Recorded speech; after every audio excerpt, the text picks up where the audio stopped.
ата эне деген кандай тарбия берсе, көчөдөгү коомду айлана чөйрөсү өзүнүн чөйрөсүнө жараша болот да баардыгы тең. Анан мисалы үчүн бирөө деген тиги подружкасы мындай алып бериптир, анан мен да ошондой алып берем деп, алып бериш керек, мен да ошондой кийем деген кыздар бар, балдар деле бар арасындачы. Бирок ата энесинин сөзүн угуп, Айырдуу эле кийимдерби кандай? Айырдуу эле жакшы кийимдерби, кандай кийимдер? Билбейм, алар Европадан келген кийимдерди. Кийимдер, э? Анан азыр кыргыздарда кандай? Мисалы абийирсиз кийимдер келсе деле ойлонбой эле кие бересиңерби? Мына азыр клеенка футболкалар бар, клеенка.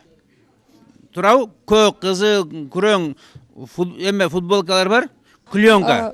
мисалы үчүн деген Жылаңачтай эле да ушу. андай кийимдерди кийип алды да, бирок сыртынан жаман көрүнгөнү менен ичинен кандай билесиздер? Жакшы да балкимдир. Өзүнүн ички эмеси сезими. Ыңгайлуу болот да. Ооба, болот да ар бир эмеде деген. Жок, жылаңачтай эле болду да, бүт денеси көрүнүп атат клеенкадан. Анан кантип жакшы болот ушул? Андай кыргыздардан кийген көргөн жокмун мен.